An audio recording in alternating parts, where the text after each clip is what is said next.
سلامونه ملګرو په دې تیاره کې ځکه ناست یم چې د نوو نظامونو خبرېږم او نن به لږ په لایټر موډ کې یا لایټر ټون کې خبرې وکړو.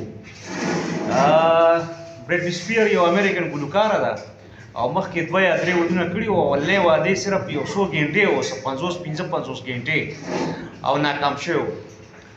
او بیا د ایراني نجات کس سره واده کړی و.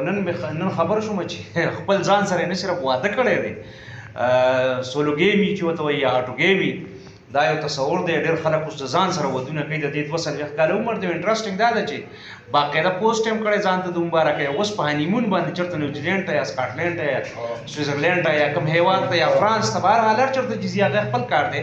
خو لکه زموږ دپاره دا تصورات ډېر نوي دي. دنیا ډېره بدل ده. سولوګیمي دې ته وایي، د ځان سره واده، اټوګیمي ورته هم وایي. او دا یو نوی ټرینډ دی په دنیا کې. اگر چې انساني او نقطه نظر سره، اخلاقي نقطه نظر سره ډېر عجیب و غریب دی. شاید ډېرو خلکو ته ښه نه لګي، واسې یو ښه عمل نه ښکاري.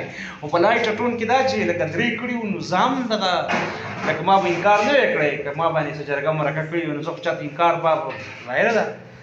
که زه ځان سره امریکې ته بوتلې په دې تیاره کې او په دې امیر صاحب په هوټل کې ټول ورځ ناست وي، چې امریکا کې به ناست وي، په واشنګټن کې د دې څوکیداري مې کوله. رڼا به وي په امریکا کې. په 1997 کې په نیویارک کې 50 کاله بعد بلیک آوټ شوی، بجلي تللي، هلته بجلي نه ځي.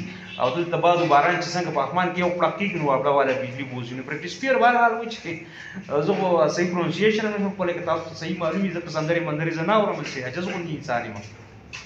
خو دغه یو نوی فلم وینم دی. خبر شوم چې مایزه مبارکباد او یو بل هغه دی به کېږي سیاستونه په خپل ځای. خو دا یو خبر و چې درته باقي بس مونږ کینو رڼا مړه انتظام مزاج کوي، کور دې ودانې د مزاج